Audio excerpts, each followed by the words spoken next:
Good morning, everyone, and thank you for joining us.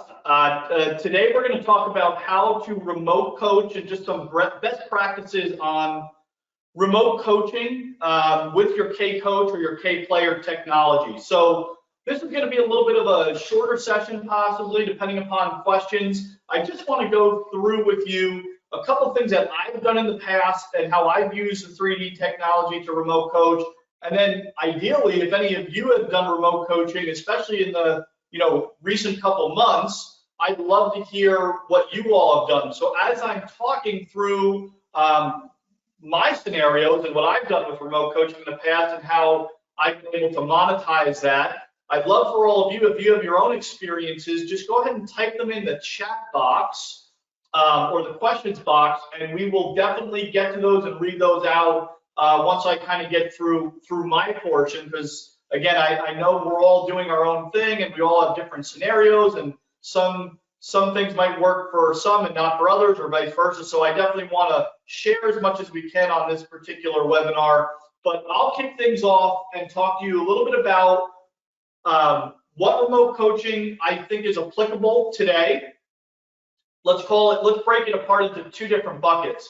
Let's call it a socially distant lesson, and then let's call it a remote lesson, okay? So the first is a little bit of an extension onto what I talked about last week. If you all were on, you would have heard this before, but in terms of a socially distant lesson, you can certainly go to your range. Again, a lot of them are opening up now, right? So we can get back onto the range, and you can have your technology laid out so that you really don't have to ever touch your student throughout the course of the lesson. So you can stay at that 6 foot length away from them the entire time. So the way I have done that, or the way we talked about this in the past webinar last week, was if you have a table, you can set it aside at your station, right? So like I've got my hitting station here, so just imagine this is my range, right? I've got my computer here on the ground. Again, you don't need a computer. If you have power on your range, it's great if you have that second monitor so that they can see, your computer screen, your software, where you can have the controls of the computer 6 feet away. If you don't, it's not the end of the world. You can still have them trained, and you can just go ahead and put the computer on the ground and just make sure that you don't go near them when you're trying to move around like that. So again, sensors, you do as much work as you can before they put the sensors on, right? So make sure your sensors are on, they're connected, and they're in the garments. Then from there, you can just go ahead and walk them through the process of how to put the pelvis, the torso, the arm, and the hand sensors on. You can calibrate them from your computer, right? You don't need to get near them to do that. You can just have them do a little monkey see, monkey do, right? Get in calibrate posture, and then go ahead and calibrate them. So that way you can conduct the lesson, you don't ever have to go near them, and you can use biofeedback to get across any points that you want in their training program, right? If you're working on posture, just set up simple posture in your biofeedback and let them train to that. So that would be a common setup of how we can perform a socially distant lesson right now. The other one is a pure remote lesson where you're not in the same room, you're not in the same space, you might not even be in the same country as a student, right? So obviously in this case, the ideal scenario would be that they have at least a K-Player technology. K-Player is our 2-sensor system that goes on the pelvis and the torso, and you get all the biofeedback programs only, right? So you don't have the ability to measure the student, or they don't have the ability to measure themselves, but you can certainly coach them via biofeedback. So I've done a lot of this. I don't know if any of you know this, but before I came on full board with K-Motion, I had my own full-time junior golf academy in Bangkok, Thailand for 3 years. So I had students from all over Asia. A lot of times they travel internationally to go to tournaments. They travel internationally to go home. And a huge part of my business model was giving them a K-Player to travel with them, to act as a pseudo coach while they're on the road, so that they can make sure that their posture maintains well. If they're working on backswing stuff, or making sure that their rotations, their stability is staying proper while they're on the road and they don't fall into any bad habits. So that can be a great way while your students are stuck indoors or don't want to go outside to let them train and continue to improve with biofeedback. The other thing that it does that I think is even more important to talk about is it actually changes the messaging of what a lot of people perceive as a golf lesson. So one of those common scenarios, again, I'm sure all of us have experienced it. We're on the range, we've got a student in front of us, we go through our process of, setting our goals for the lesson. They start hitting shots, you put in place the change you want to make, and of course, when you make a change, it's common that they're not comfortable with it yet, and they might struggle if they're going right to hitting golf balls. But that's typically what the common perception of a golf lesson needs to be. So inevitably, they start hitting balls, and they start hitting them poorly, and they just ask you after every shot, what did I do wrong there? What did I do wrong there, right? So we know that that's not a very good flow for a golf lesson. There's not a lot of learning that's going on there, and it's just very reactionary. So I think remote coaching with biofeedback is truly a way to change the message on what a golf lesson and a training program or a practice session really is. Because in all honesty, golfers should take less lessons and actually include practice sessions in between their lessons where they're putting in place what you're giving them as the coach. If they have their biofeedback and you provide them a program, you can go through that program with them live, right? So just like we're on GoToWebinar now, you can do this on WhatsApp, FaceTime, Zoom, whatever video conferencing software you want to use it. They're all good. You can then get in front of your student like we are right now, and you can just walk them through what the biofeedback program is, so point by point, activity by activity, and then put in place any feels that you want them to try and achieve while they're going through their practice program.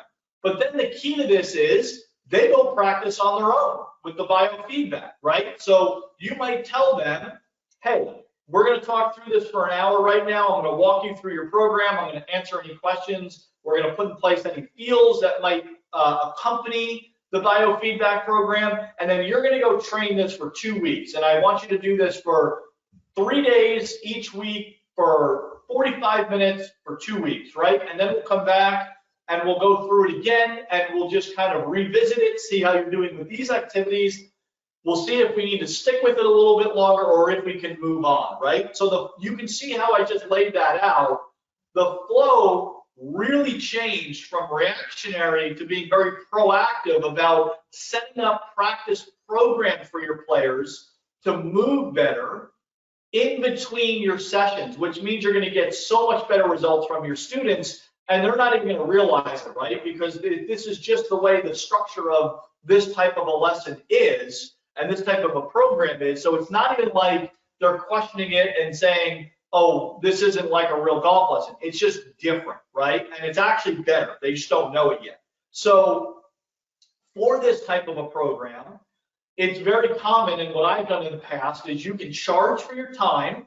So that first session, you're definitely going to charge for your time, and then however many times or how long they want to train with the K player, they can pay you weekly or monthly, right? So they're basically paying you a subscription fee for your K player, which ends up paying for itself, or you actually make money on it, right? In an ideal world, which is a very real possibility, because I don't think it's out of the realm, depending upon your market, I don't think it's out of the realm of possibility to charge $300 to $400 a month for a K player program in addition to your time.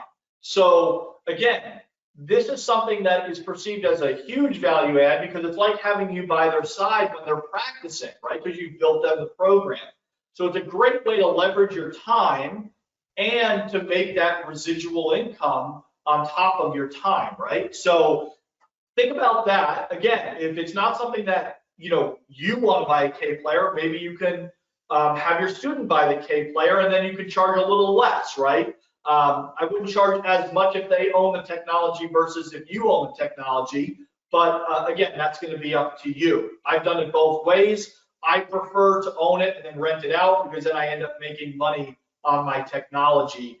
And again, and if my player wants to stop the program, that's fine. They just send the K player back to me, right? So that's an easy interaction with your student. So what I did want to go through real quick, and I'll turn my camera off and just show you my screen, is I really wanted to show you how to build a program and export it, because that's going to be critical to doing a remote lesson like I just described, where you're sending a program to your player. And then I'd like to just open it up for any comments or any questions. Okay, so let's turn my screen on.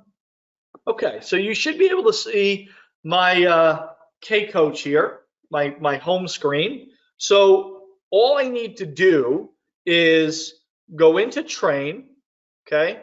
So let's say I want to build my own program, or let's say, as you all might be aware, I have a lot of programs already in my K-Coach, right? So I've got here's my, this is, the N stands for Nextify, which is what we used to call linking. So any linked programs are in here. We have golf programs, which is our light green icon there with the golfer. We've got some short game programs. We have fitness. This doesn't even require them to have a golf club in their hand. They can just do these in addition to your golf programs, which is a great way to add even more value to the at-home training. Then we've got our physical assessments, which is your TPI assessments. And then any wrist-related or hand-related drills. Again, if they have a K player, we don't have the sensors on the hand, so I wouldn't go to this one. I would just stick right over here in the golf programs. And if you feel comfortable, the fitness ones to accompany that. So as we go through here, let's just go ahead and pick one, right? So I'm going to pick accuracy, right? That's one that I want to send. So now what I'm going to do is I'm going to go to export programs, right? I chose the one I want.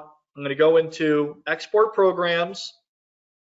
I would like to export it. You could export it as a global or a client, depending upon if you have the client in there, right? And then you can just scroll down and find the program that you want to send. I already know I want to send my accuracy program. Make sure you click this box, export to K-Motion Cloud, because that is what will generate a URL for you to email to your client and for them to import it into their software. So once you've done that, okay, and if I did want to click client, right, I can go under my client programs, and anyone that I've created for a client will be here, right? Global means I'll have access to all the preloaded programs that we have. So then I'm going to go ahead and export it. And there's my URL. So then I'll go ahead and highlight this. I can just click Control-C to copy it. Now that I have it copied, I can go ahead and email it directly to my student who has a K player. Once your student gets that email and you can walk them through this process, all they need to do is click this button right here, import program from URL,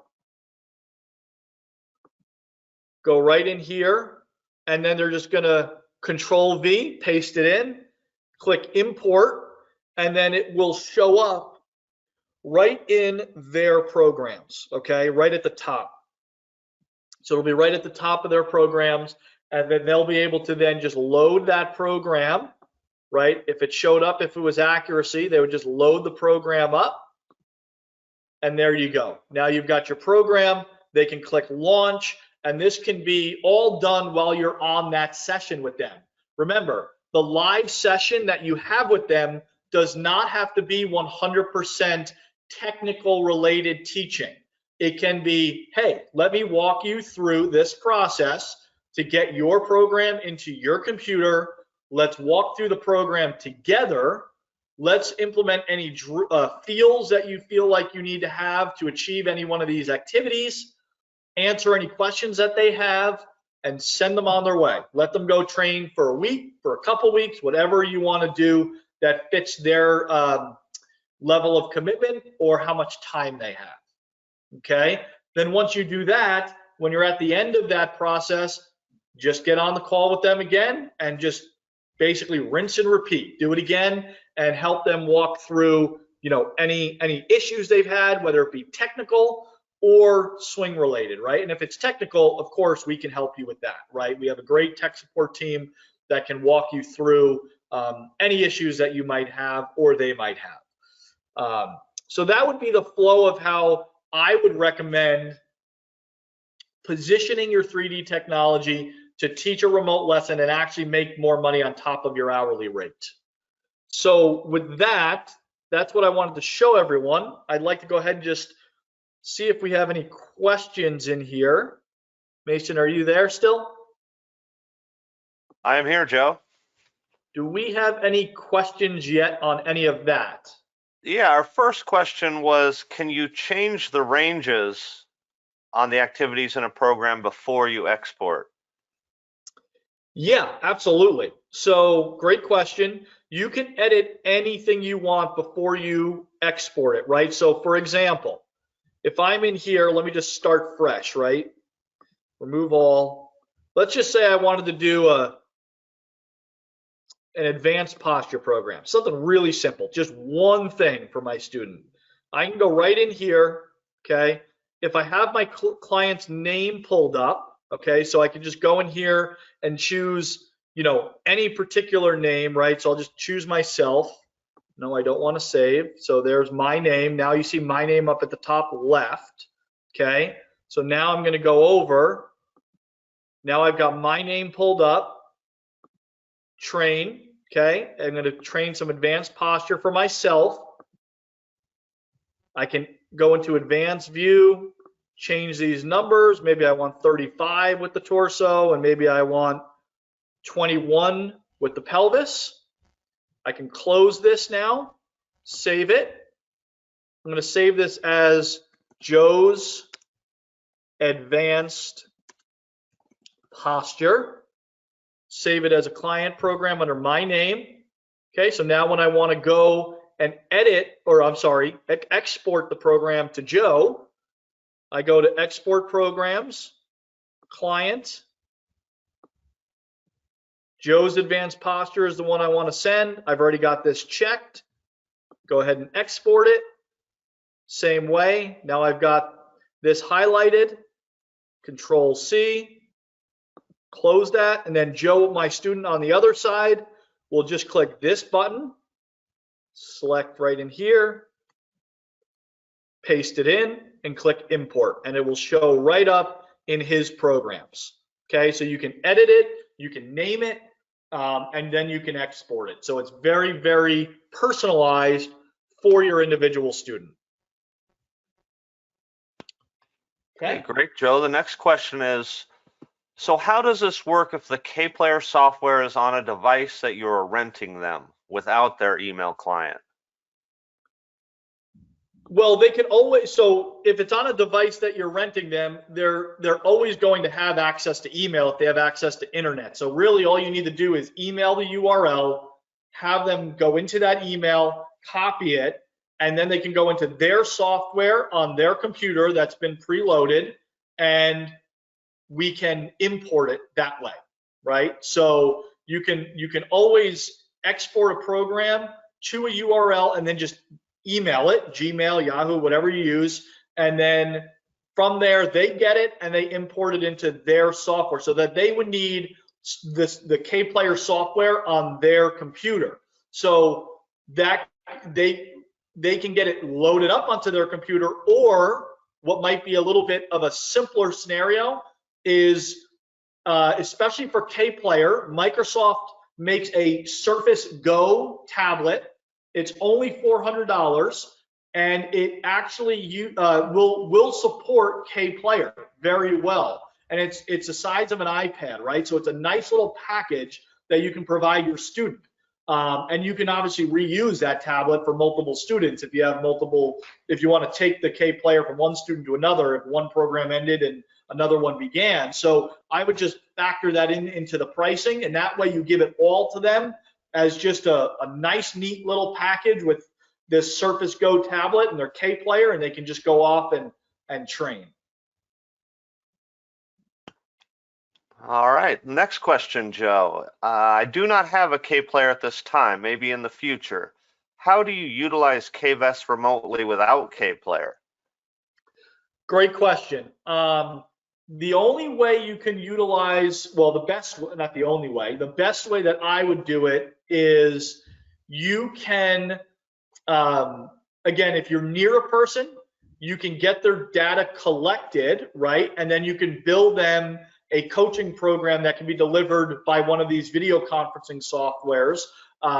But the important part is if you have a K coach, you of course want to get data, right? So if you want to send them the K coach with your computer to collect the data, if they're not near you, that's one way to do it. If they are in the same town, maybe you can coordinate, time on the range just to collect their data. Then you could use that data to deliver your coaching program on the video conferencing software. So, or you can have your student, if they're in the market, they can obviously purchase their own K coach or their own K player if they're that serious about improving. So those are multiple ways that you can certainly still use 3D in remote coaching without your student owning, per se, a K coach or you purchasing another system. All right, and Chris mentioned that the Surface Go has been discontinued. I think they're on to the Surface Go 2 is the new version they're selling.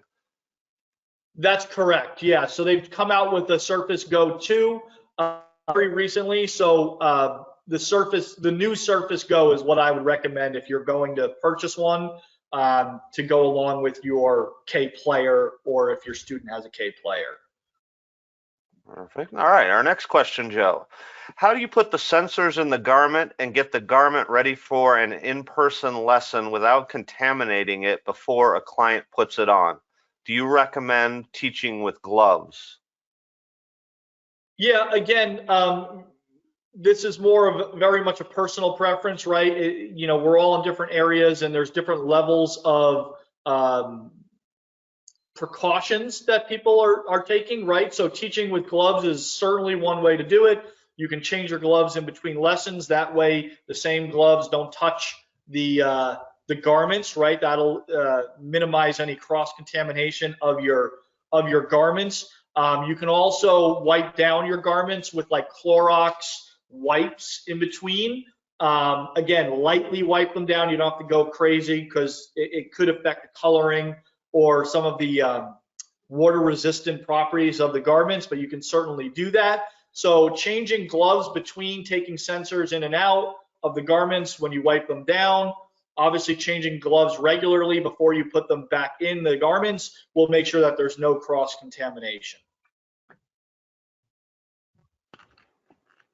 The next question, Joe, was, can you explain more about the difference between a global and client program? Sure.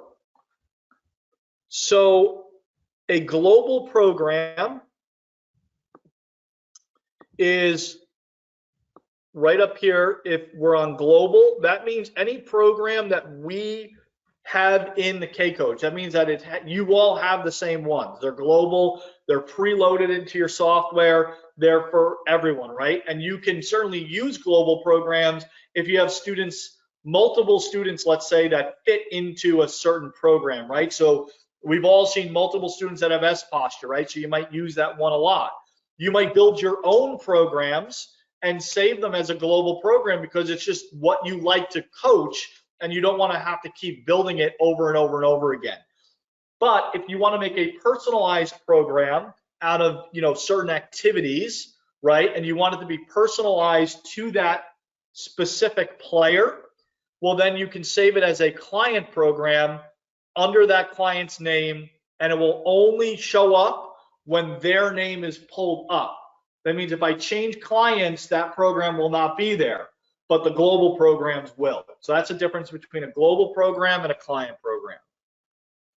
Well, that might be all the questions we have for right now, Joe. Oh, we got one. Oh, someone thanking you, Joe. Okay, you're welcome. Yeah, so if anybody has any questions that pop up in the future, you can certainly reach out to me directly, jdchiera@k-vest.com. Obviously, I've done a good amount of coaching in the past remotely, so I can answer any follow-up questions that you might have. So just go ahead and shoot those to me if anything pops up later.